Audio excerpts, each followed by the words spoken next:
படிக்க சங்கீதம் 92 பொதுவாக ஜெப ஆலயத்தில் ஓய்வு தினத்தில் வாசிக்கப்படும் பாடப்படும் ஒரு பாடல். ஜெப ஆலயத்தில் ஓய்வு தினத்தில் தேவனை துதிப்பதற்காக வாசிக்கப்படும் சங்கீதம். இந்த சங்கீதத்தை நாங்கள் கவனமாக அவதானித்து பார்த்தால் இதில் 7 முக்கிய கேள்விகள் வருவதை நாங்கள் காணலாம். 7 கேள்விகள். இந்த 7 முக்கிய கேள்விகளை நாங்கள் ஒவ்வொன்றாக பார்க்க போகிறோம். இன்று நாங்கள் 5 கேள்விகளை பார்க்க போகிறோம். அடுத்த ஞாயிற்றுக்கிழமை மிகுதி 2 கேள்விகளையும் பார்க்க போகிறோம். இப்பொழுது திரையில் பவர் பாயிண்ட் வரும். இந்த பவர் பாயிண்டை நாங்கள் அவதானிக்கும் பொழுது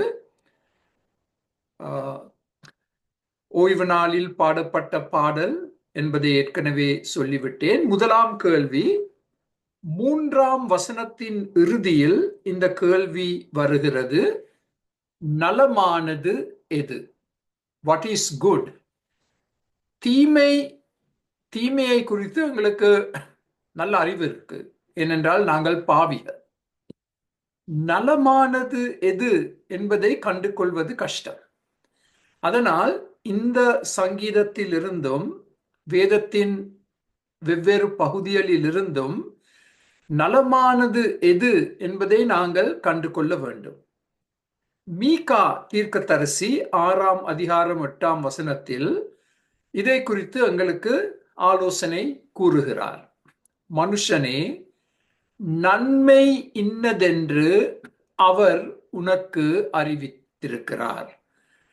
தேவன் நலமான காரியம் என்ன என்பதை மிக தெளிவாக எங்களுக்கு எடுத்து கூறி இருக்கிறார். அதை இப்பொழுது மீகா தீர்க்கதரிசி சுருக்கமாக எடுத்து சொல்ல போகிறார் இந்த 8ஆம் வசனத்தில். நியாயம் செய்து இரக்கத்தை சிநேகித்து உன் தேவனுக்கு முன்பாக மனத்தாழ்மையாய் நடப்பதை அல்லாமல் வேறே எண்ணத்தை கர்த்தர் உன்னிடத்தில் கேட்கிறார். சோ இந்த வசனத்தின்படி நலமான 3 காரியங்கள் சொல்லப்பட்டுள்ளது. நியாயம் செய்வது நலமானது, இரக்கத்தை சிநேகித்து இரக்கத்தை காண்பிப்பது நலமானது, தேவனுக்கு முன்பாக எப்பொழுதும் மனத்தாழ்மையோடு நடப்பது, அதுவும் ஒரு நலமான காரியம். ஸோ இந்த மீகா 6:8 பொதுவாக அநேக முறை எடுத்து சொல்லப்படும் ஒரு வசனம். ஒரு வசனத்தில் தெளிவாக ஆண்டவர் எதை நல்லது என்று கருதுகிறார் என்பது எங்களுக்கு சொல்லப்பட்டுள்ளது. ரோமர் 12:9 தீமையை வெறுத்து நன்மையை பற்றி கொண்டிருங்கள் என்று எங்களுக்கு ஆலோசனை கூறப்பட்டிருக்கு. அதுல ஒரு நெகட்டிவ் இருக்கு. மறைமுகமாக சொல்லப்பட்ட காரியம் தீமையை வெறுக்க வேண்டும். ஆனால் அதே சமயத்தில் நாங்கள் நன்மையை இறுக பற்றி கொள்ள வேண்டும். ஒன்றை விட்டுவிட்டால் மற்றதை நாங்கள் ஏற்றுக்கொண்டு அதை நாங்கள் பற்றி கொள்ள வேண்டும். இதை நாங்கள் எங்களுடைய மார்க் 14ஆம் அதிகார வேத பாடத்தில் கற்றுக்கொண்டோம். மார்க் 14:6 ஒரு ஸ்திரீ ஆண்டவர் மேல் தன் அன்பை எடுத்து காண்பித்தாள். வெளியேற பெற்ற ஒரு பரிமள தைலத்தை ஆண்டவருடைய சிரசில் ஊற்றினாள். அந்த கிண்ணத்தை உடைத்து அதை ஆண்டவர் சிரசின் மேல் ஊற்றினாள். அந்த பரிமள தைலத்தின் விலை 1 வருட சம்பளம். 1 வருட சம்பளம். அதை செய்ததும் யூதாஸ் போன்றவர்கள் குறை சொல்ல ஆரம்பித்தார்கள். ஆனால் ஆண்டவர் அதற்கு பதிலாக என்ன சொன்னார்? மார்க் 14:6 அவள் என்னிடத்தில் நற்கிரியையை செய்திருக்கிறார். She has done a good thing. ஒரு நற்கிரியையை செய்திருக்கிறார். ஆண்டவர் மேல் தன் அன்பை வெளிப்படையாக கிரயம் செலுத்தி காண்பித்தார். சோ அதையும் நாங்கள் எங்கள் கவனத்திற்குள் எடுத்துக்கொள்ள வேண்டும். நலமான காரியம் என்ன? எங்கள் ஆண்டவருக்கு நாங்கள் காண்பிக்கும் அன்பு. அந்த அன்பிற்கு நாங்கள் ஒரு கிரயத்தை செலுத்த வேண்டும். அது வெளிப்படையாக வெட்கமில்லாமல் தைரியத்தோடு காண்பிக்கப்பட வேண்டும். சோ இந்த வசனங்களை எல்லாம் வைத்து நாங்கள் மிகவும் எளிதில் கண்டுகொள்ள முடியும் நலமானது எது. அதை கண்டு கொள்வது மாத்திரமல்ல, அதன்படி நாங்கள் நடப்பது. இப்பொழுது சங்கீதம் 92 நலமானது எது என்று சொல்லப்பட்டுள்ளது. தேவனை துதிப்பது நல்லது. தேவனை துதிப்பது நல்லது. 92 முதலாம் வசனத்தில் கர்த்தரை துதிப்பதும் உன்னதமானவரே உமது நாமத்தை கீர்த்தனம் பண்ணுவதும். இப்ப அடுத்த ஸ்லைடை பார்ப்போம். அடுத்த ஸ்லைடில் 2ஆம் வசனம், 10 நரம்பு வீணையினாலும் தம்பூருவினாலும் தியானத்தோடு வாசிக்கும் சுரமண்டலத்தினாலும். சோ இந்த 2 வசனங்களையும் நாங்கள் எடுத்து பார்த்தால் ஆண்டவர் யார் என்பதை எங்களுக்கு சங்கீதக்காரன் முதலாவதாக காண்பிக்கின்றார். அவர் கர்த்தர், அவர் உன்னதமானவர். இந்த பெயர்களின் அர்த்தங்களை நாங்கள் ஏற்கனவே சங்கீதம் 91 படித்தோம். முதல் 2 வசனங்களில் உன்னதமானவர் என்னும் ஆண்டவருடைய பெயர் 1ஆம் வசனத்திலும் 8ஆம் வசனத்திலும் எடுத்து சொல்லப்பட்டுள்ளது. தேவனை துதிக்க வேண்டும் என்றால் அவர் யார் என்பதை நாங்கள் அறிந்திருக்க வேண்டும்.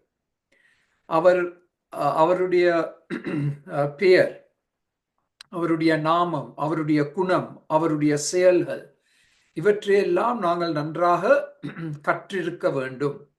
அப்பொழுது தான் நாங்கள் அர்த்தத்தோடு இந்த தேவனை துதிக்க முடியும். அது நலமானது. இந்த 2 வசனங்களில் நாங்கள் கவனிக்க வேண்டிய இன்னும் ஒரு காரியம், இசை கருவிகளை வாசிப்பதின் மூலம் தேவனை துதிப்பது நலமானது. இப்ப அந்த காலத்தில் பாவித்த இசைக்கருவிகளை நாங்கள் பெருசாக இன்று பாவிக்க மாட்டோம். இன்று பியானோ, கீபோர்டு, கிட்டார், தப்லா இப்படிப்பட்ட இசைக்கருவிகளை தான் இன்று பாவிக்கிறோம். எந்த இசைக்கருவியை பாவித்தாலும் அதன் மூலமாக தேவனை துதிப்பது நலமானது. இன்னும் ஒரு முக்கிய வார்த்தையை நீங்கள் கவனித்துக் கொள்ள வேண்டும். இது தமிழில் மிக தெளிவாக எடுத்து சொல்லப்பட்டுள்ளது. 92:2 இந்த வசனத்தை நீங்கள் கோடிட்டுக் கொள்ள வேண்டும். தியானத்தோடு வாசிக்கும் சுரமண்டலத்தினாலும். அதாவது இந்த இசைக்கருவிகள் வாசிக்கப்படும் பொழுது அது எங்களை தியானத்திற்குள் வழிநடத்த வேண்டும். ஆண்டவருடைய நாமம், குணம் இவற்றை அறிந்து கொள்வதற்கு அது எங்களுக்கு தியானமாக அமைகிறது. சோ பொதுவாக சொல்ல போனால் ஆண்டவரை நாங்கள் தியானத்தோடு துதிப்பது நல்லது. சோ எது நலமானது? இப்பொழுது நாங்கள் சொன்ன காரியங்கள். இப்ப 3ஆம் வசனத்தை பார்த்தால் சங்கீதம் 92:3 காலையிலே உமது கிருபையையும் இரவிலே உமது சத்தியத்தையும் அறிவிப்பதும் நலமாயிருக்கும். அதுதான் எங்களோட வார்த்தை, நலமாயிருக்கும். காலை சொல்லப்பட்டுள்ளது, மாலை சொல்லப்பட்டுள்ளது, இரவு சொல்லப்பட்டுள்ளது. அதாவது 24 மணித்தியாலம் உள்ளடங்கிய ஒரு தினம். காலை மாலை, காலை இரவு. காலையில் நாங்கள் எழும்பியதும் என்ன செய்ய வேண்டுமாம்? தேவ கிருபையை நாங்கள் அறிக்கை செய்ய வேண்டும். தேவ கிருபை. இரவு நேரத்தில் நாங்கள் எதை அறிக்கை செய்ய வேண்டும்? தேவனுடைய சத்தியத்தை அறிக்கை செய்ய வேண்டும். சோ மிகவும் தெளிவாக தேவனுடைய 2 குணங்கள் இங்கே எடுத்து காண்பிக்கப்படுகிறது. தேவ கிருபை, தேவ சத்தியம். காலையில் எடுத்து பார்ப்போம். காலையில் தேவ கிருபைக்காக துதி செலுத்துவது. இப்போ பொதுவாக நாங்கள் எழும்பும் பொழுது தேவனே துதிக்கிறேன் துதிக்கிறேன் துதிக்கிறேன் துதிக்கிறேன் துதிக்கிறேன் துதிக்கிறேன் என்று எங்களில் அநேகர் எடுத்து சொல்றோம். அதுல தவறில்லை. ஆனால் உம்முடைய கிருபைக்காக உம்மை துதிக்கிறேன் என்று சொல்வதில் அர்த்தம் இருக்கு. அர்த்தம் இருக்கு. இல்லாவிட்டால் ஒரு வார்த்தையை நாங்கள் திருப்பி திரும்பி சொல்றது அது கொஞ்சம் சில சமயங்களில் அர்த்தமற்ற ஒரு பயிற்சியாக அமையும். அர்த்தமற்ற பயிற்சியாக அமையும். எங்களுக்கு செவி கொடுக்கிறவர்கள் சரி நீங்க தேவனை துதிக்கிறீங்க, எதற்காக துதிக்கிறாங்க என்ற கேள்வியை கேட்கிறாங்க. அப்ப நாங்க அதுக்கு பெருசா பதில சொல்லாம துதிக்கிறேன் துதிக்கிறேன் துதிக்கிறேன் துதிக்கிறேன் துதிக்கிறேன் என்று சொன்னால் அது அதுல கொஞ்சம் அர்த்தம் இல்லை. அது ஒரு குழப்பத்தை உருவாக்க கூடும். தேவ கிருபைக்காக காலையில் ஆண்டவரை துதிப்பது நலமானது. சங்கீதம் 59:16 பாருங்கள், நானோ உம்முடைய வல்லமையை பாடி காலையிலே உம்முடைய கிருபையை மகிழ்ச்சியோடு புகழுவேன். அப்ப சங்கீதம் 51 இது கொஞ்சம் விசாலமாக்கப்பட்டிருக்கு. நான் தேவனுடைய வல்லமையை எடுத்து சொல்ல போகிறேன் மாத்திரமல்ல, காலையில் தேவ கிருபையை சந்தோஷத்தோடு புகழப் போகிறேன். தேவ கிருபை தான் எங்கள் கிறிஸ்தவ வாழ்க்கைக்கு அஸ்திபாரம். தேவ கிருபை இல்லாவிட்டால் நாங்கள் ரட்சிப்படைய முடியாது. தேவ கிருபையினால் நாங்கள் தாங்கப்படுகிறோம். தேவ கிருபையின் மூலமாக நாங்கள் எந்த சோதனையையும் நாங்கள் மேற்கொள்ள முடியும். தேவ கிருபையினால் நாங்கள் அவருடைய நாமத்தை மற்றவர்களுக்கு எடுத்து சொல்ல முடியும். நீங்க எப்படி இருக்கிறீங்கன்ற கேள்வி கேட்கப்படும் பொழுது நாங்க பொதுவா சொல்ற பதில் என்ன? தேவ கிருபையினால் நான் நலமாய் இருக்கிறேன். அது நல்ல பதில். தேவ கிருபையினால் நலமாய் இருக்கிறேன். சங்கீதம் 59 சங்கீதக்காரன் காலையில் தேவ கிருபையை மகிழ்ச்சியோடு புகழுவேன் என்று கூறுகிறார். இப்ப அடுத்த ஸ்லைடை பார்ப்போம். அடுத்த ஸ்லைடில்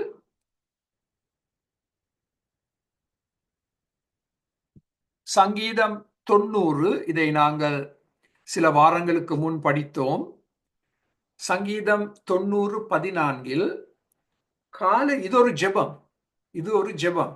காலையில் எங்களை உமது கிருபையால் திருப்தியாக்கும். ஒரு புது வார்த்தை, திருப்தியாக்கும்.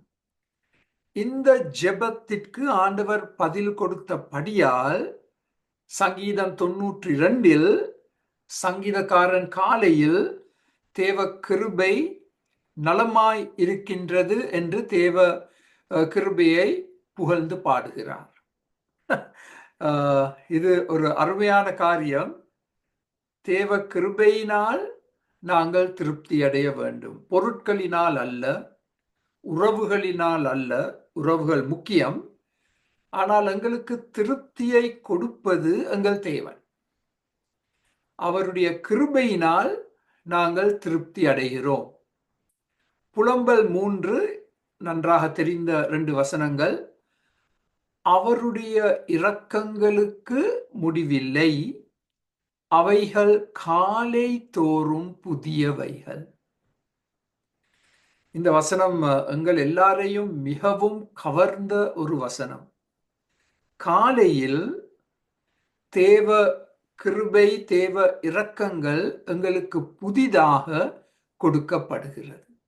அது எங்களுக்கு எவ்வளவு அவசியம். பழையவற்றை சாப்பிட நாங்கள் சில சமயங்களில் சாப்பிடுவோம். ஆனால் பழைய உணவை சாப்பிட எங்களுக்கு மனம் வராது. நான் கண்டிருக்கிறேன், கடைகளில் பொருட்களை வாங்க போகும்பொழுது அநேகர் அந்த எக்ஸ்பைரி டேட்டை பார்ப்பாங்க. இந்த பொருள் எந்த தினத்தில் பிரயோஜனமற்றதாக மாறும் என்று ஒரு திகதியை போடுவாங்க. அந்த திகதியை பார்த்து தான் அந்த பொருளை வாங்குவாங்க, இல்லாவிட்டால் அப்படியே விட்டு விடுவாங்க. ஸோ தேவ கிருபைகள் எங்களுக்கு புதிதாக கொடுக்கப்படுகிறது காலை தோறும். நாங்கள் எவ்வளவு ஆண்டவருக்கு நன்றி செலுத்த வேண்டும் அந்த சத்தியத்திற்காக. புலம்பல் 3:22 நாம் நிர்மூலமாகாதிருப்பது கர்த்தருடைய கிருபையே. ஆண்டவர் எங்களுக்கு ஒவ்வொரு நாளும் ஒரு புதிய தினத்தை கொடுக்கிறார், புதிய சந்தர்ப்பங்களை கொடுக்கிறார். நாங்கள் நிர்மூலமாகாமல் உயிர் வாழ்ந்து கொண்டிருக்கிறோம், தேவ சித்தத்தை எங்கள் வாழ்க்கையில் பூர்த்தி செய்வதற்காக. அது காலையில். காலையில் தேவ கிருபைக்காக அவரை துதிப்பது நலமானது. அவர் இரக்கங்களை துதிப்பது நலமானது. அவர் வல்லமையை துதிப்பது நலமானது. இப்ப மாலைக்கு வருவோம். இரவு நேரம். இரவு நேரத்தில் தேவ சத்தியம் என்று தமிழ்ல சொல்லப்பட்டிருக்கு. ஆங்கிலத்தில் பாவிக்கப்பட்டுள்ள வார்த்தை ஃபேத்ஃபுல்னஸ். தேவனுடைய உண்மைத்துவத்திற்காக அவரை துதிப்பது. சத்தியம் என்று சொன்னால் ட்ருத் ஆங்கிலத்தில். ஃபேத்ஃபுல்னஸுக்கு வர வேண்டிய சரியான வார்த்தை இந்த உண்மைத்துவம். இரவு அமைதியில் கடமைகள் எல்லாம் முடிவடைந்த பின் நாங்கள் அந்த தினத்தை தியானிக்கும் பொழுது அந்த தினத்தின் ஆச்சரியங்களுக்காக, ஜெப பதில்களுக்காக, ஊழியங்களுக்காக நன்றி செலுத்துதல். ஆண்டவர் தம்முடைய உண்மைத்துவத்தினால் எங்களை வழிநடத்தினார், எங்களை காத்தார், எங்கள் தேவைகளை சந்தித்தார், ஊழிய கதவுகளை திறந்தார். அதற்கு இரவு நேரத்தில் ஆண்டவரை துதிப்பது நலமாயிருக்கும். நான் ஒவ்வொரு நாள் இரவும் படுக்க போவதற்கு முன் ஒழுங்காக செய்யும் ஒரு காரியம் இந்த காரியம்தான். அந்த தினத்தை குறித்து நான் தியானித்து அந்த தினத்தில் இப்பொழுது நான் சொன்ன காரியங்களுக்காக ஆண்டவருக்கு நன்றி செலுத்துதல். வலுவாமல் ஆண்டவர் என்னை காத்தார். அது ஆண்டவருடைய உண்மைத்துவம். He was faithful to keep me from slipping and falling. So ஆண்டவருக்கு நாங்கள் துதி செலுத்த கடமைப்பட்டிருக்கிறோம். அது நலமானது. ஆண்டவருடைய இந்த உண்மைத்துவத்தை குறித்து அதே புலம்பல் 3 ஒரு அருமையான காரியம் சொல்லப்பட்டுள்ளது. எங்களுக்கு நன்றாக தெரிந்த காரியம். உமது உண்மை பெரிதாயிருக்கிறது.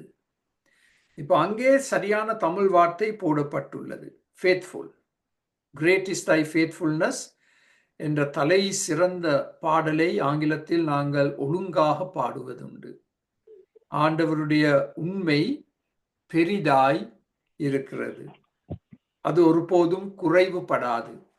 அது பெரிதாய் இருக்கின்றது. இப்போ அடுத்த ஸ்லைடை பார்ப்போம். இல்ல கடைசியில sorry Krishanthan, the earlier slide. Okay, உமது உண்மை பெரிதாய் இருக்கிறது. ரைட். இப்ப இரண்டாம் கேள்வியை பார்க்க போறோம் அடுத்த ஸ்லைடில். முதலாம் கேள்வி என்ன? நலமானது என்ன? இப்ப இரண்டாவதாக மகிழ்ச்சியின் ரகசியம் என்ன? சங்கீதம் 92:4.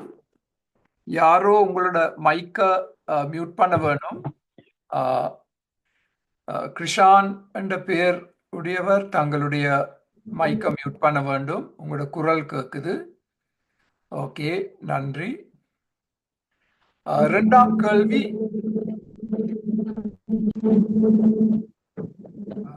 கிருஷான் உங்களோட மைக்க மியூட் பண்ணணும். கிருஷான் உங்களோட மைக்க மியூட் பண்ணுங்க தயவு செய்து. நன்றி. சரி, இரண்டாம் கேள்வி சங்கீதம் 92:4 வருகிறது. கர்த்தாவே, உமது செய்கைகளால் என்னை மகிழ்ச்சியாக்கினீர், உமது கரத்தின் கிரியைகளின் நிமித்தம் ஆனந்த சத்தமிடுவேன். அப்ப பாருங்கள், 2 முறை மகிழ்ச்சியாக்கினீர் என்று சொல்றார், ஆனந்த சத்தமிடுவேன் என்று சங்கீதக்காரன் கூறுகிறான். ஒரு மிக சந்தோஷமுள்ள சங்கீதக்காரன். அப்ப நாங்க கேட்கணும் கேள்விய, மகிழ்ச்சியின் ரகசியம் என்ன? அதற்கு ஒரு பதிலை நாங்கள் திட்டவட்டமாக சொல்ல முடியும். ஆண்டவர் கொடுத்த ஜெப பதில்களுக்காக நாங்கள் மகிழ்ச்சியாய் இருக்கிறோம். ஆண்டவர் கொடுத்த ஜெப பதில்கள். சங்கீதம் 90 சங்கீதக்காரன் ஜெபித்தான், உம்முடைய கிருபையினால் எங்களை திருப்தியாக்கும். இந்த சங்கீதத்தில் ஆண்டவர் சங்கீதக்காரனை திருப்தியாக்கி இருக்கிறார். அதற்காக சந்தோஷப்படுகிறார். ஆண்டவர் எங்களுக்கு கொடுத்திருக்கும் எல்லா ஜெப பதில்களுக்காகவும் நாங்கள் ஆண்டவருக்கு நன்றி செலுத்துவது மாத்திரமல்ல, நாங்கள் மகிழ்ச்சி அடைகிறோம்.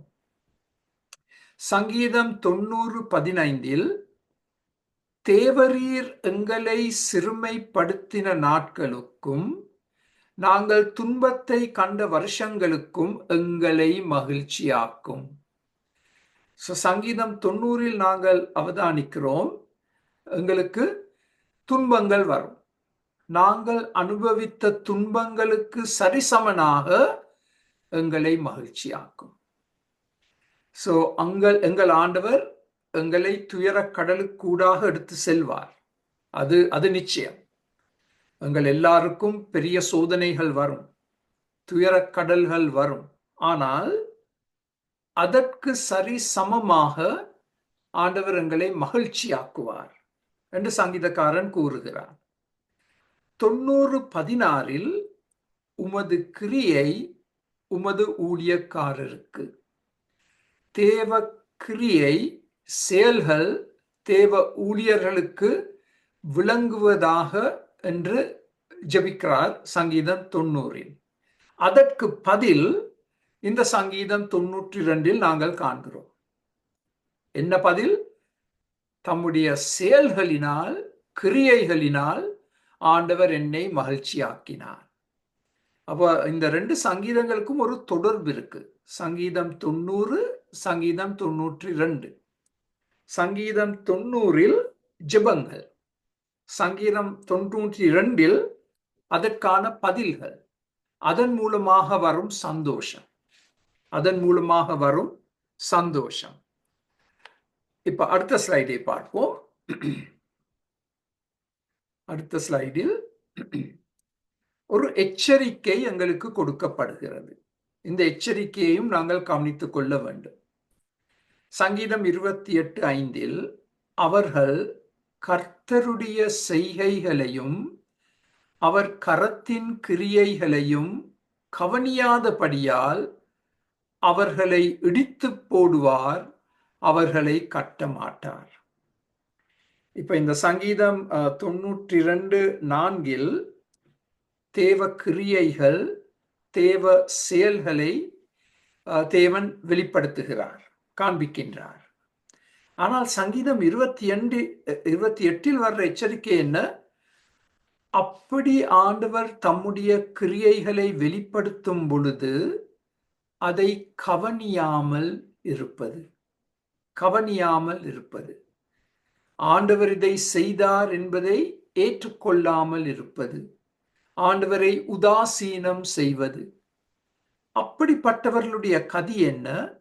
ஆண்டவர் அவர்களை இடித்து போடுவார், அவர்களை கட்ட மாட்டார். அது ஒரு எச்சரிக்கை. ஆண்டவருடைய செயல்களுக்கு நாங்கள் எங்கள் கவனத்தை கொடுக்க வேண்டும். கவனத்தை கொடுத்து ஆண்டவர் இப்படி செயல்பட்டார் என்று நாங்கள் அதிசயப்பட்டு ஆச்சரியப்பட்டு நாங்கள் எங்களை திரும்பவும் முழுமையாக ஆண்டவருக்கு ஒப்பு கொடுக்க வேண்டும். அதுதான் சரியான பதில்.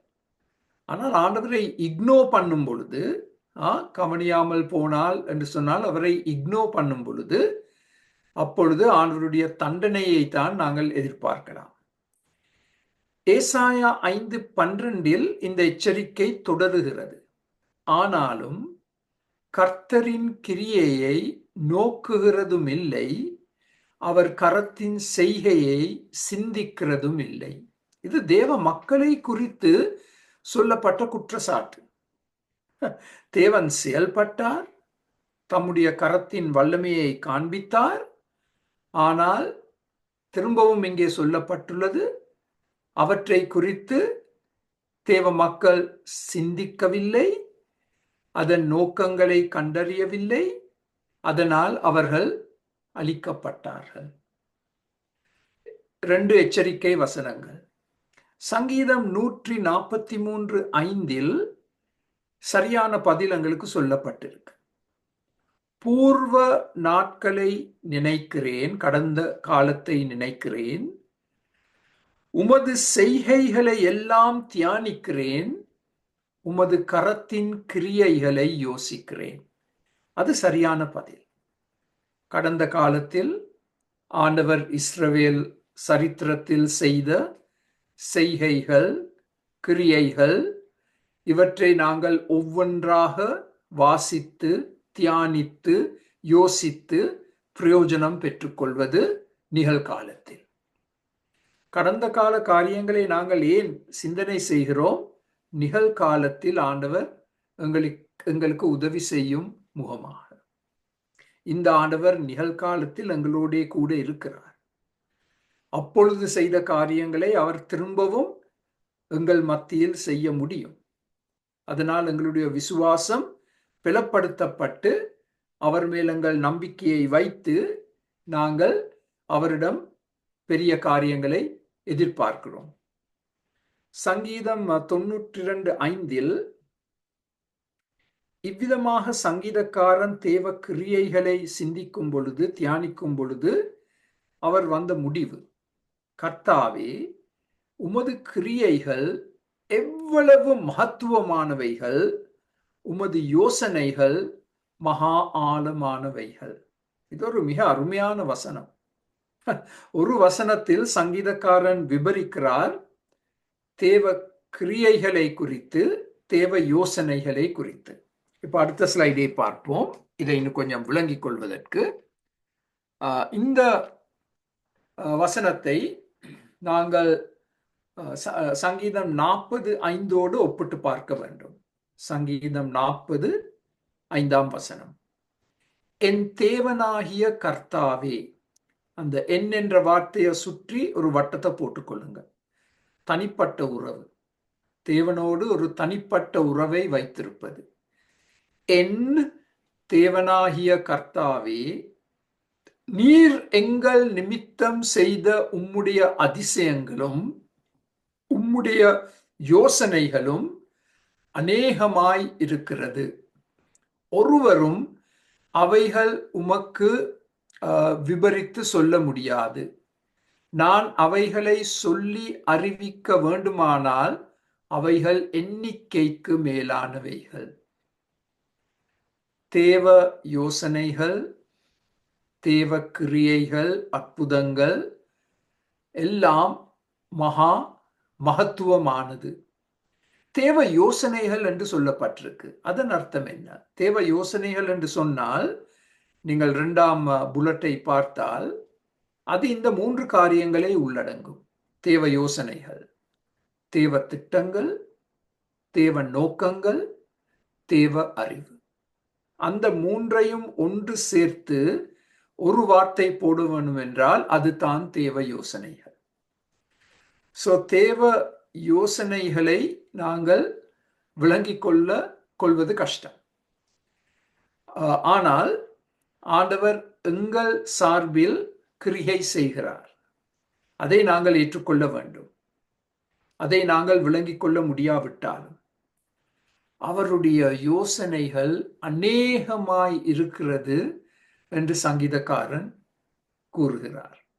இதை இன்னும் ஒரு விதத்தில் பார்க்க போனால், தேவன் எப்பொழுதும் எங்களை குறித்து சிந்தித்துக் கொண்டிருக்கிறார், எங்களுக்காக திட்டங்களை வைத்திருக்கிறார். நாங்கள் கீழ்ப்படிதலின் பாதையில் நடந்தால் அந்த திட்டங்கள் எங்கள் வாழ்க்கையில் பூர்த்தி செய்யப்படும். அதுதான் அர்த்தம். இது ஆச்சரியத்தை கொடுக்கும் ஒரு காரியம். திரும்பவும் சொல்கிறேன், தேவன் உங்களையும் என்னையும் குறித்து சிந்தித்துக் கொண்டிருக்கிறார்.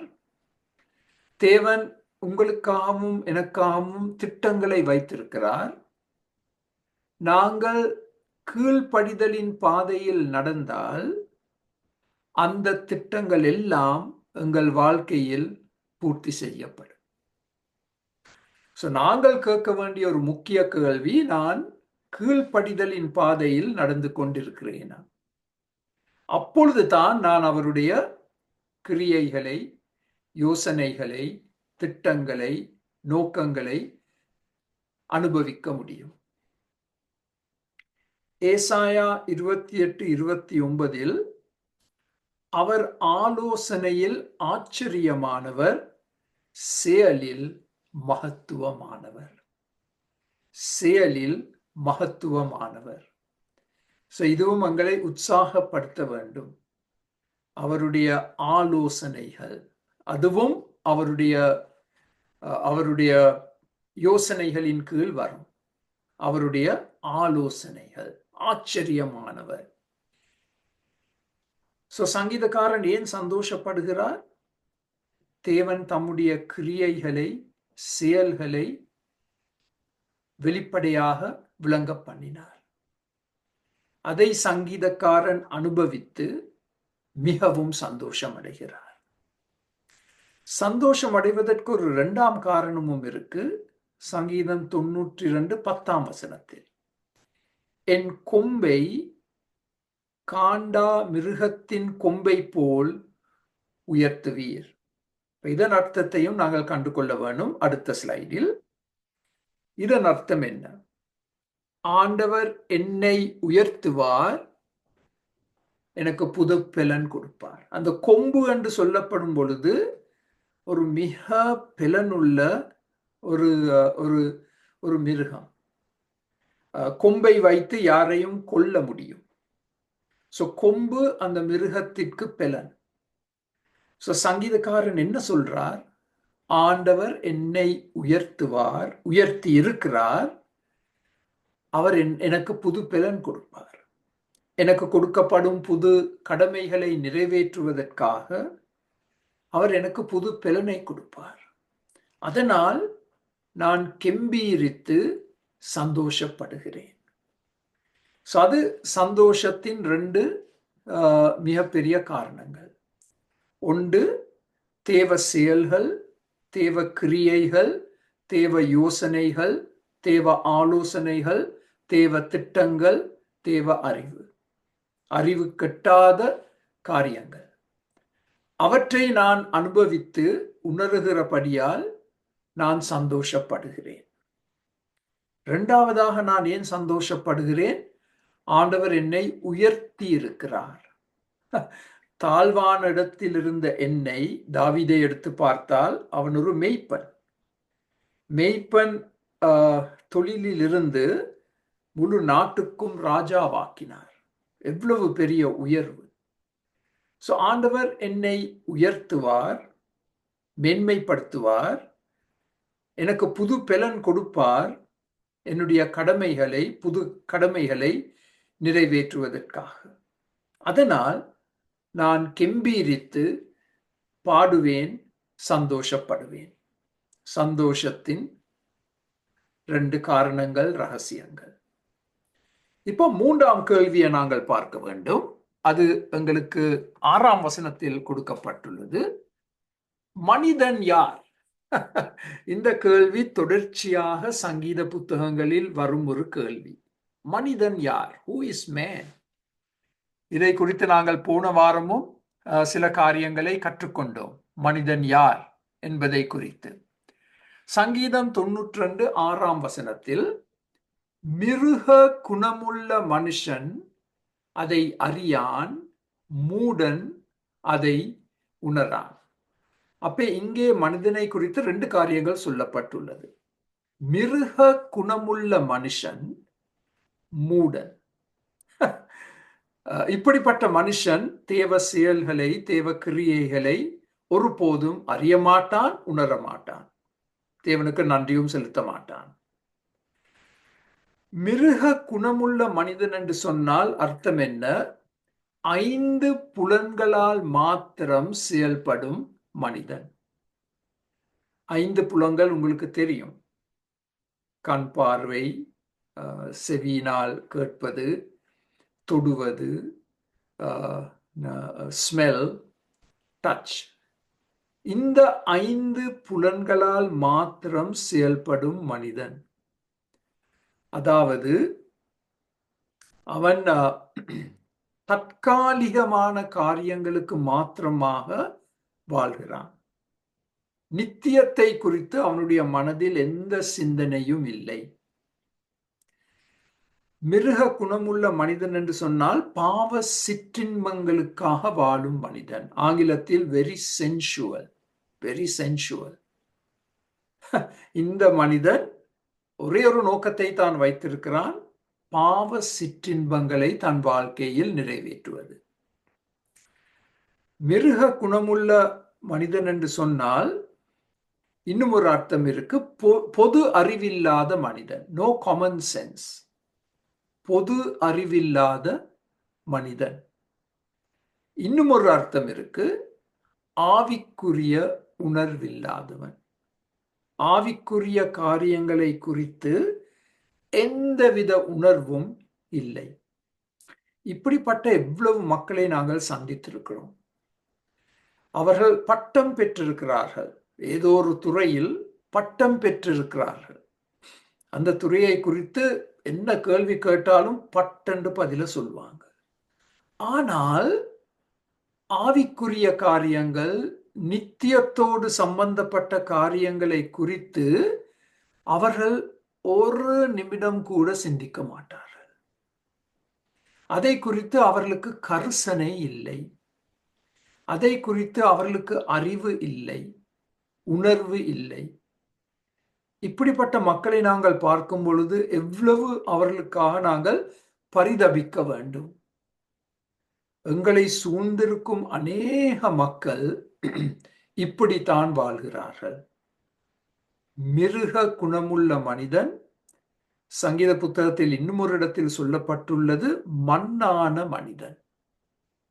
மண்ணிலிருந்து உருவாக்கப்பட்டான், மண்ணுக்கு திரும்பவும் ஒப்பு கொடுக்கப்படுவான்.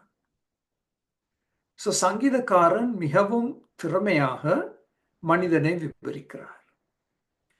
சங்கீதம் 73:22 சங்கீதக்காரன், இது ஒரு ஆவிக்குரிய ஆராதனைகளை வழிநடத்தும் ஒரு தலைவன், தன்னை சுற்றி இருக்கும் உலகத்தை பார்த்து, மக்களை பார்த்து அவன் மிகவும் எரிச்சல் அடைந்தான்.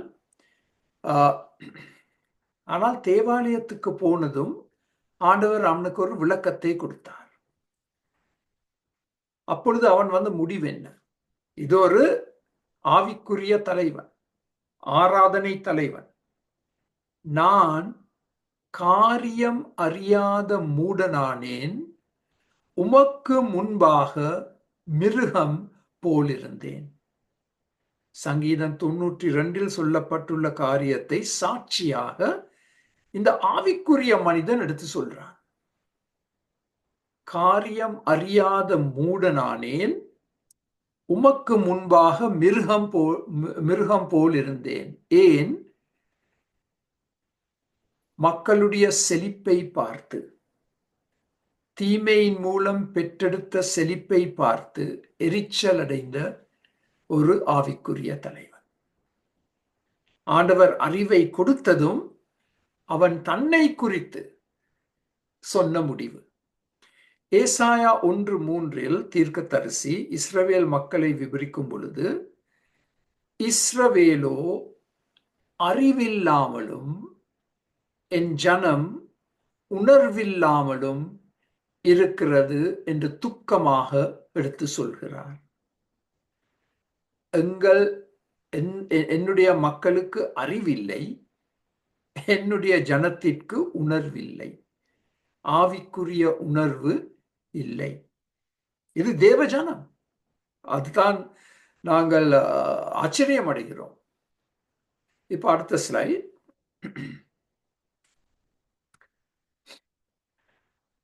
லூக்கா 12:20 கர்த்தராகிய இயேசு கிறிஸ்து எடுத்து கூறிய ஒரு உவமை. தேவனோ அவனை நோக்கி, அவன் என்று சொன்னால் ஒரு மிக பணக்கார ஒரு விவசாயி, கமக்காரன். அவன் மிக திறமையாக செயல்பட்டு மிக பெரிய அறுவடையை பெற்றெடுத்து அதை சேர்த்து வைப்பதற்கு களஞ்சியங்கள் இல்லாமல் அவதிப்பட்டு அவன் மிக பெரிய களஞ்சியங்களை உருவாக்கி தன்னுடைய அறுவடையை அதில் சேர்த்து வைத்து அவன் தனக்குள்ளே சொல்லிக்கொண்டான், இப்ப நான் ஓய்வெடுக்கலாம், எனக்கு என் வாழ்நாள் முழுவதும் நீடிப்பதற்காக போதிய அளவு பணம் இருக்கு, நான் சந்தோஷப்பட போகிறேன், ஜாலி பண்ண போறேன், பார்ட்டி செய்ய போறேன், க்ரூஸ்ல போக போறேன் என்றெல்லாம் அவன் தனக்குள்ளே திட்டங்களை போட்டான். அப்பொழுது ஆண்டவர் அந்த இரவு அவனை பார்த்து கூறிய வார்த்தைகள், மதி கேடனே. இது ஒரு பிரபல விவசாயி, மிகவும் திறமையாக செயல்பட்ட விவசாயி. இவன் ஒரு சோம்பேறி அல்ல, திறமையாக செயல்பட்டான். இந்த விவசாயியை பார்த்து அவன் தொட்டதெல்லாம் தங்கமாக மாறியது. அப்படிப்பட்ட விவசாயியை பார்த்து ஆண்டவர் மதிகேடனே என்று கூறுகிறார். ஒரு வார்த்தையில், உன் ஆத்துமா உன்னிடத்தில் இருந்து இந்த ராத்திரியிலே எடுத்துக்கொள்ளப்படும். அதாவது இன்று இரவு உனக்கு ஹார்ட் அட்டாக் வரப்போகுது, மார்படைப்பு வரப்போகிறது, நீ சாக போறா. அப்பொழுது நீ சேகரித்தவைகள் யாருடையதாகும் என்றார். ஆத்துமா சரீரத்தை விட்டு பிரிவதுதான் மரணம். அது இந்த வசனத்தில் தெளிவாக சொல்லப்பட்டுள்ளது. ஆத்துமா சரீரத்தில் இருந்து பிரிவடையும் பொழுது அது மரணம். ஆண்டவர் ஏன் இந்த மனிதனை மதிகேடன் என்று சொன்னார்? படித்தவன், திறமையாக செயல்பட்டான், திட்டங்களை வைத்திருந்தான், அவனுக்கு மிகப்பெரிய அறுவடை, வெரி சக்சஸ்ஃபுல் மேன். ஆனால் மதிகேடன் என்று கூறியதற்கு ஒரே ஒரு காரணம் இருக்கு, அவன் தேவனை குறித்து சிந்திக்கவில்லை, தேவனுக்கு முதலிடம் கொடுக்கவில்லை, தேவனை நேசிக்கவில்லை, தேவனுக்கு கீழ்ப்படியவில்லை, மற்றவர்கள் ஏழைகளை குறித்து அவனுக்கு எந்தவித இரக்கமும் இருக்கவில்லை. இந்த காரணங்களுக்காகத்தான் ஆண்டவர் அவனை பார்த்து மதிகேடனே என்று சொன்னார். சோ இப்படி பார்க்க போனால் எங்கள் மத்தியில் எவ்வளவு மதிகேடர்கள் இருக்கிறார்கள். நன்றாக செயல்படுறாங்க, பட்டம் பெற்றிருக்கிறாங்க, பணம் இருக்கு, எல்லா விதமான ஆடம்பர வாழ்க்கை, ஆனால் ஆண்டவரை குறித்து சிந்திப்பதில்லை, ஆண்டவருக்கு முதலிடம் கொடுக்கவில்லை, ஆண்டவருக்காக ஊழியங்கள் செய்யவில்லை, தங்கள் அயலாரை குறித்து எந்தவித அக்கறையும் இல்லை, ஏழைகளை குறித்து சிந்திக்கவில்லை. அப்படிப்பட்டவர்களை பார்த்து ஆண்டவர் மதிகேடனே என்று கூறுகிறார். சோ மூன்றாம் கேள்வி என்ன? மனிதன் யார்? மனிதன் மிருக குணம் உள்ளவன், மனிதன் மதிகேடன். இப்ப அதோடு சம்பந்தப்பட்ட ஒரு நான்காம் கேள்வி வருகிறது. துன்மார்க்கன், அக்கிரமக்காரர் யார்? இது 7ஆம் வசனத்தில் எங்களுக்கு சொல்லப்பட்டுள்ளது. சங்கீதம் 92 7ஆம் வசனத்தில் துன்மார்க்கன், அக்கிரமக்காரர் யார்? துன்மார்க்கர் புல்லை போல் தலைத்து அக்கிரமக்காரர் யாவரும் செழிக்கும் போது அது அவர்கள் என்றென்றைக்கும் அழிந்து போவதற்கே ஏதுவாகும். இப்ப நான் உங்களை கொஞ்சம் ஆச்சரியப்படுத்த போகிறேன். பொதுவாக துன்மார்க்கர், அக்கிரமக்காரர் என்று சொல்லும் பொழுது நாங்கள் யாரை குறிக்கிறோம்? தீமை செய்பவர்கள், கொலைக்காரர், விபசாரக்காரர், கொள்ளைக்காரர். இப்படிப்பட்டவங்களை பார்த்து தான் நாங்கள் துன்மார்க்கன், அக்கிரமக்காரர் என்று சொல்றோம். ஆனால் பாருங்கள், சங்கீதம் 10:4 துன்மார்க்கனை குறித்து ஒரு வரை விளக்கணம் எங்களுக்கு கொடுக்கப்பட்டுள்ளது.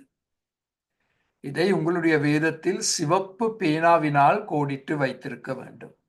சங்கீதம் 10:4 துன்மார்க்கன் தன் கர்வத்தினால் தேவனை தேடான், அவன் நினைவுகள் எல்லாம் தேவன் இல்லை என்பதே.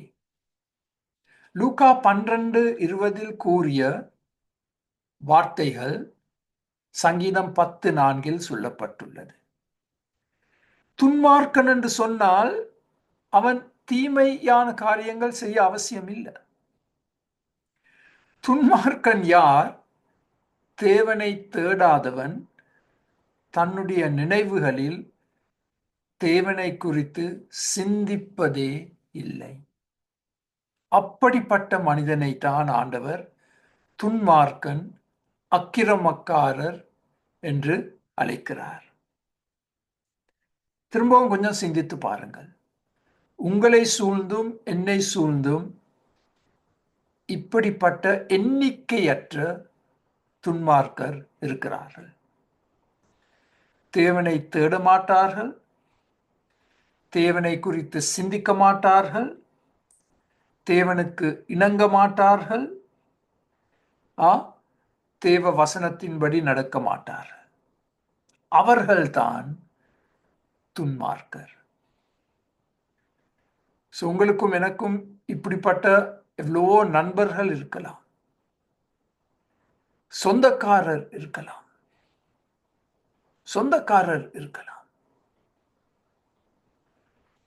இது ஒரு மிகவும் ஒரு பயங்கர வசனம். சங்கீதம் 10:4 இப்ப சங்கீதம் 92:7 இந்த துன்மார்க்கர் தீய செயல்களிலும் ஈடுபடுவார்கள், அதன் மூலமாக செழிப்படைவார்கள். இந்த தீய செயல்கள் என்ன?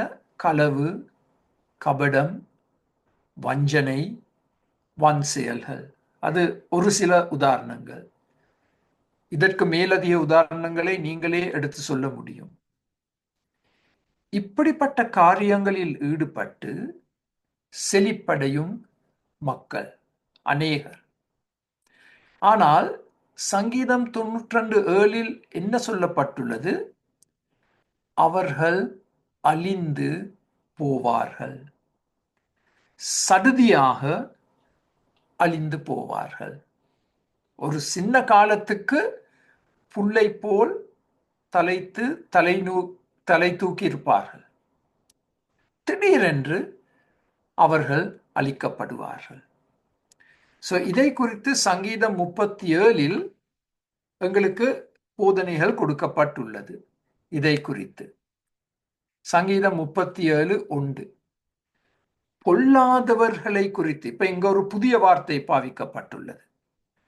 துன்மார்க்கன், அக்கிரமக்காரர், பொல்லாதவர்கள் எல்லாம் ஒரு குரூப் தான், எல்லாம் ஒரு குழு. வித்தியாசமான பெயர்கள், ஆனால் எல்லாரும் ஒரு குழு. துன்மார்க்கர், அக்கிரமக்காரர், பொல்லாதவர்கள். பொல்லாதவர்களை குறித்து எரிச்சல் அடையாதே, நியாயக்கேடு செய்கிறவர்கள் மேல் பொறாமை கொள்ளாதே. 4ஆம் வார்த்தை நியாயக்கேடு செய்பவர்கள். இதெல்லாம் ஒரு குரூப், ஒரு குழு. தேவ ஜனமாகிய நாங்கள் இப்படிப்பட்ட மக்களை பார்க்கும் பொழுது 2 உணர்ச்சிகளை நாங்கள் குறித்து கவனமாக இருக்க வேண்டும். எரிச்சல் அடையக்கூடாது, பொறாமை கொள்ளக்கூடாது. இப்ப அடுத்த ஸ்லைடை பார்ப்போம். சங்கீதம் 37:2 அவர்கள் புல்லை போல் சீக்கிரமாய் அறுப்புண்டு பசும் பூண்டை போல் வாடி போவார்கள். சங்கீதம் 92 சொல்லப்பட்டுள்ள அதே சத்தியம். 37, 35 கொடிய பலவந்தமான ஒரு துன்மார்க்கனை கண்டேன். கொடிய பலவந்தமான என்று சொன்னால் அவனுக்கு நல்ல பெலன் இருக்கு, பயங்கர பெலன், சரீர பெலன். அவன் தனக்கேற்ற நிலத்தில் முளைத்திருக்கிற பச்சை மரத்தை போல் தலைத்தவனாயிருந்தான்.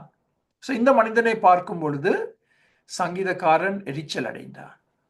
இவன் நல்ல தலை தூக்கி இருக்கிறான், நல்ல உயரம், நல்ல உடம்பு, அவன் நல்ல உடல் ஆரோக்கியம், அவன் நல்ல செழிப்படைந்து கொண்டு வருகிறான். இப்போ 36ஆம் வசனத்தில், ஆனாலும் அவன் ஒளிந்து போனான், பாருங்கள், அவன் இல்லை, அவனை தேடினேன், அவன் காணப்படவில்லை. சடுதியாக வந்த தேவ நியாய தீர்ப்பு. அழிக்கப்பட்டான் ஒரு நொடியில். அவன் ஒளிந்து போனான். சங்கீதக்காரன் அவனை தேடி எங்கும் சென்றார். எங்க இருக்கிறார், எங்க இருக்கிறார், எங்க இருக்கிறார்? இன்னும் ஒரு பட்டணத்துக்கு போனாரா? எங்க இருக்கிறார்? அவனை கண்டுபிடிக்க முடியவில்லை.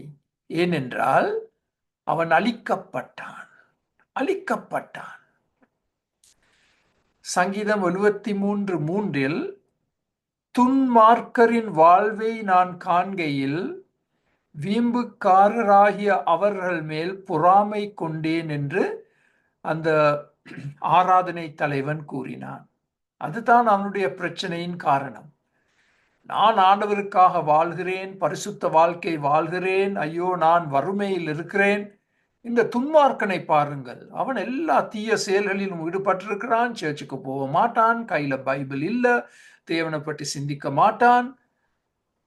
அவனை பார்க்கும் பொழுது நான் பொறாமை கொண்டேன், பொறாமை கொண்டேன். எங்களுக்கு கொடுக்கப்பட்ட 2 எச்சரிக்கை வார்த்தைகள்: எரிச்சல் அடையக்கூடாது, பொறாமை கொள்ளக்கூடாது, அவர்களுக்காக நாங்கள் துக்கப்பட வேண்டும், அவர்களுக்காக நாங்கள் கண்ணீர் சிந்த வேண்டும். ஏனென்றால் அவர்களுடைய செழிப்பு தற்காலிகமானது. சடுதியாக அழிக்கப்படுவார்கள். ஒரு பரிதாபமான முடிவை அவர்கள் எதிர்கொள்ள வருவார்கள். இது அந்த காலத்திலும் ஒரு பெரிய தாக்கமாயிருந்தது தேவனுடைய மக்களுக்கு. இன்றும் அது ஒரு பெரிய தாக்கமாய் இருக்கின்றது. துன்மார்க்கன் யார்? அக்கிரமக்காரன் யார்? பொல்லாதவன் யார்? நியாயக்கேடு செய்பவன் யார்? அது ஒரு பெரிய கேள்வி. அவர்கள் வன் செயல்கள் செய்ய அவசியம் இல்லை.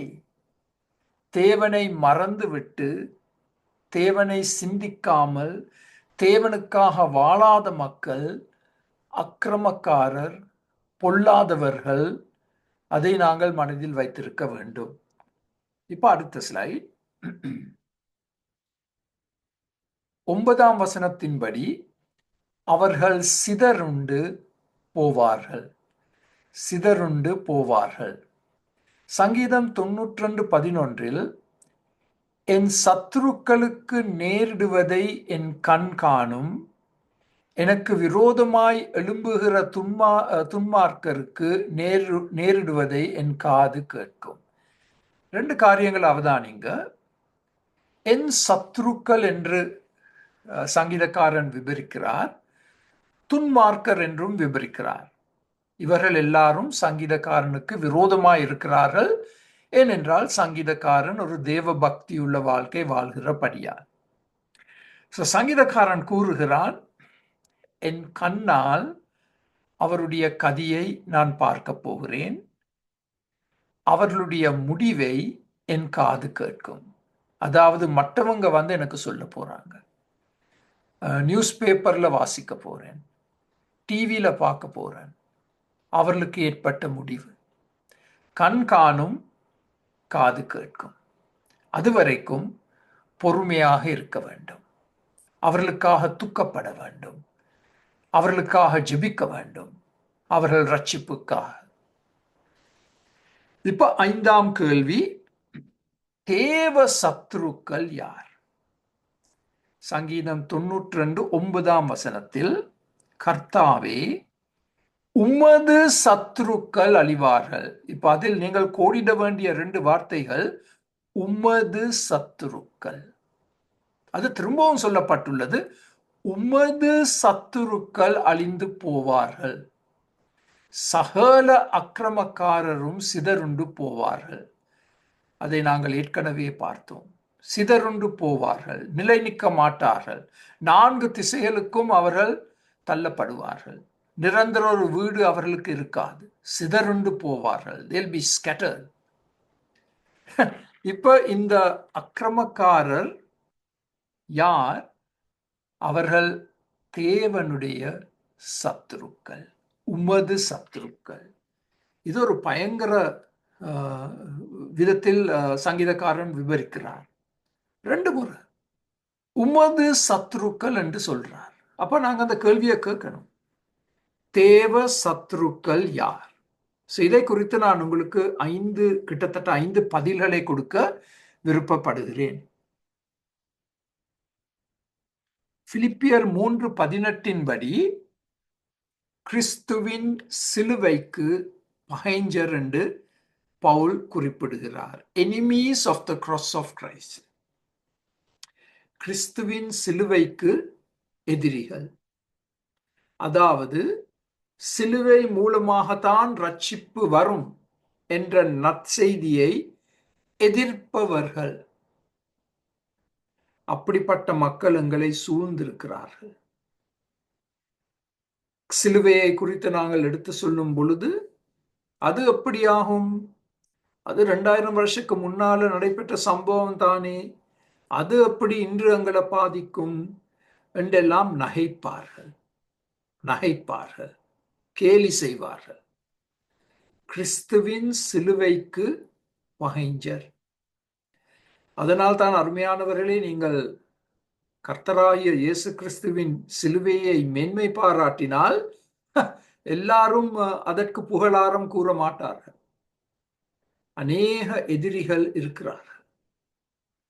ஒரு முழு மதம் இருக்கு, அந்த மதம் ஆண்டவர் சிலுவையில் மரிக்கவில்லை என்று அதை மறுதளிக்கிறார்கள், ரட்சிப்பை முழுமையாக மறுதளிக்கிறார்கள்.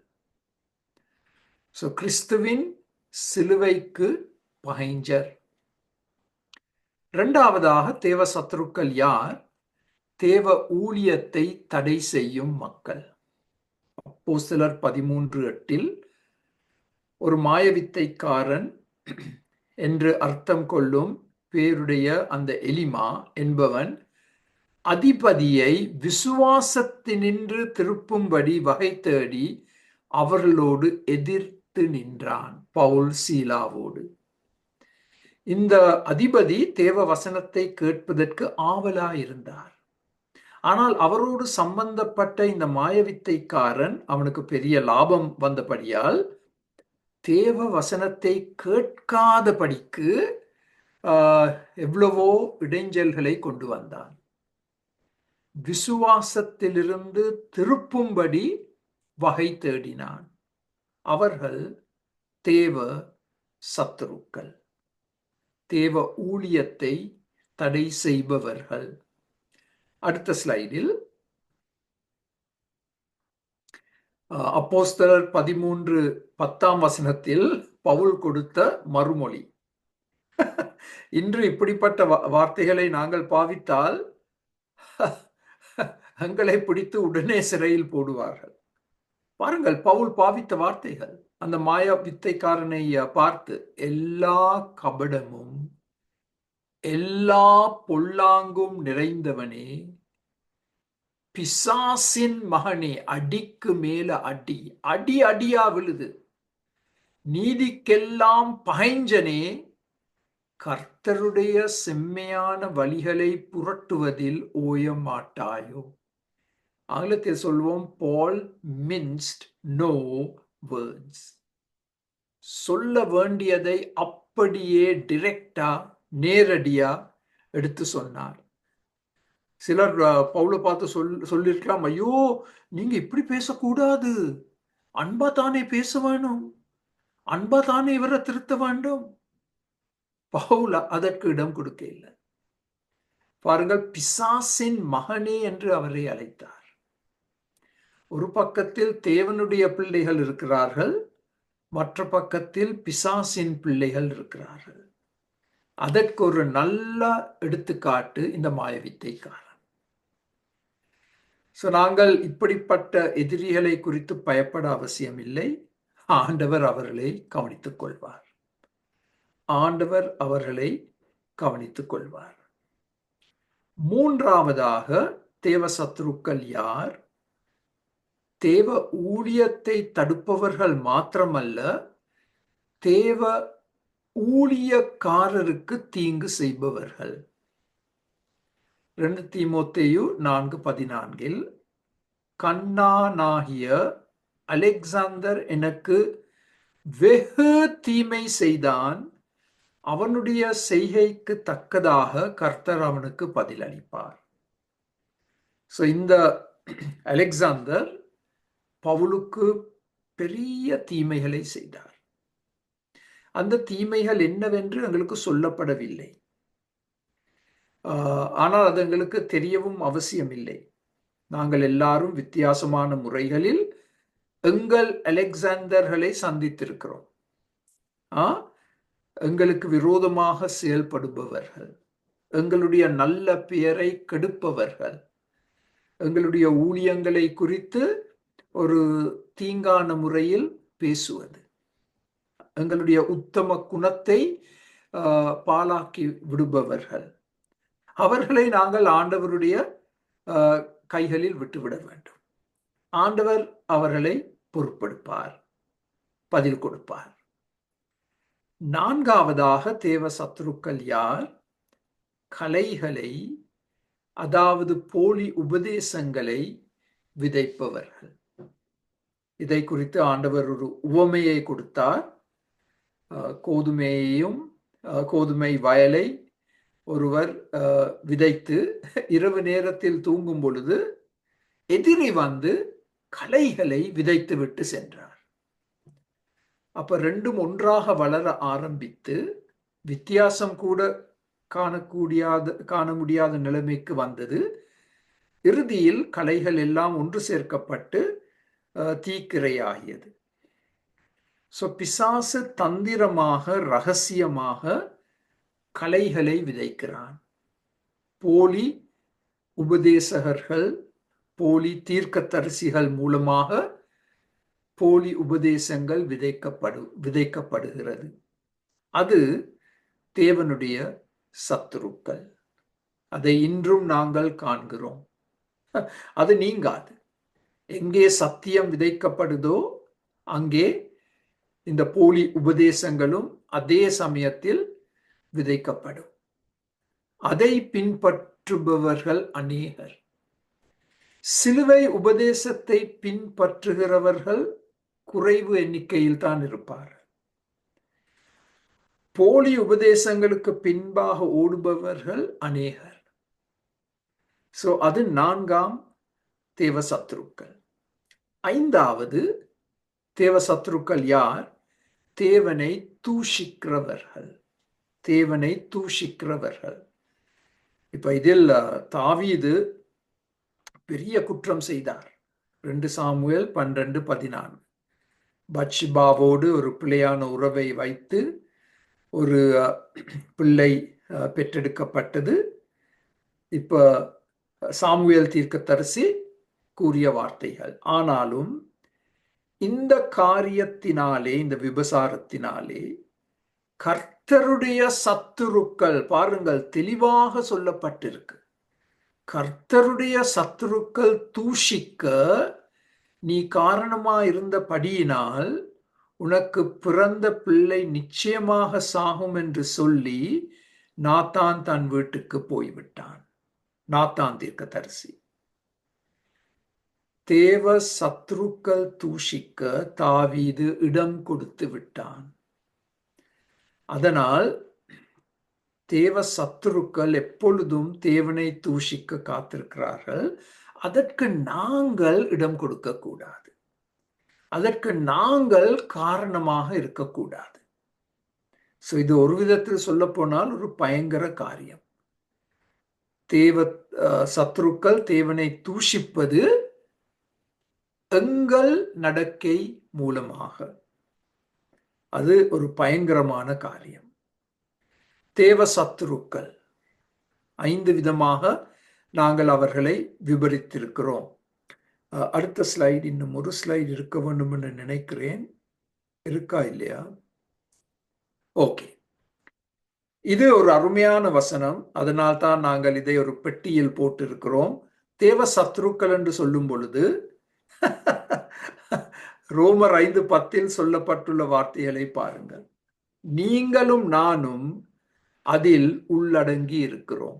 நீங்களும் நானும், நாம், அதாவது நீங்களும் நானும் தேவனுக்கு சத்துருக்களாயிருக்கையில் அவருடைய குமாரனின் மரணத்தினாலே அவருடனே ஒப்புரவாக்கப்பட்டோமானால், ஒப்புரவாக்கப்பட்ட பின் நாம் அவருடைய ஜீவனாலே ரட்சிக்கப்படுவது அதிக நிச்சயமாமே. ஒரு காலத்தில் நாங்கள் எல்லாம் தேவனுடைய சத்துருக்கள். ஆனால் தேவன் எங்களுக்கு இரக்கம் காண்பித்தார், கிருபை காண்பித்தார். நாங்கள் கர்த்தராகிய இயேசு கிறிஸ்துவை தேவ ஆட்டுக்குட்டியாக ஏற்றுக்கொண்டோம். அவருடைய இரத்தத்தினால் கழுவப்பட்டோம். அவருடைய குடும்பத்திற்குள் சேர்க்கப்பட்டோம். அவருடைய பிள்ளைகள் என்று அழைக்கப்பட்டோம். மாத்திரமல்ல, இப்பொழுது அவருடைய ஊழியக்காரராக நியமிக்கப்பட்டிருக்கிறோம். எவ்வளவு பெரிய மாற்றம்! தேவனுக்கு சத்துருக்களா இருந்த நீங்களும் நானும் தேவ கிருபையினால் தேவ பிள்ளைகளாக்கப்பட்டு தேவ ஊழியத்தில் ஈடுபட்டிருக்கிறோம். இது மிக பெரிய, நம்ப முடியாத நற்செய்தி. இன்று யாராவது இந்த அனுபவத்திற்குள் வராமல் இருந்தால், நீங்களும் இந்த அருமையான இரட்சகரை உங்களுக்கு சொந்தமாக்கி கொண்டால், நீங்களும் அவருடைய குடும்பத்திற்குள் பிறந்து அவருடைய ஊழியக்காரராக மாற்றமடைய முடியும். ஆமேன். ஜெபிப்போம். இந்த 5 கேள்விகளை குறித்து ஆண்டவரே நாங்கள் ஆழமாக சிந்தனை செய்தோம். இன்னும் 2 முக்கிய கேள்விகள் இருக்கின்றது. அதை நாங்கள் அடுத்த வாரம் காணும் வரைக்கும் இந்த காரியங்களை நாங்கள் தியானித்து, ஆண்டவரே இந்த பாடம் எங்கள் உள்ளத்தின் ஆழத்தில் பதிவு செய்யப்பட்டு, நாங்கள் எப்பொழுதும் உம்முடைய பிள்ளைகளாக, உம்முடைய ஊழியக்காரராக செயல்பட எங்களுக்கு நேர்மையை தாரும். ஆண்டவரே, ஒவ்வொரு நாள் காலையிலும் உம்முடைய கிருபை எங்களை சந்திப்பதாக. இரவு நேரத்தில் உம்முடைய உண்மைத்துவத்தை நாங்கள் புகழ எங்களுக்கு நீர் இன்னும் அதிகமாக கற்றுத்தாரும். இன்று எங்களோடு கலந்து கொண்ட இந்த எல்லா குடும்பங்களையும் கண்ணோக்கி பாரும், ஆசீர்வதியும், பலப்படுத்தும். இயேசுவின் நாமத்தில் ஜெபங்கேளும் பிதாவே. ஆமென்.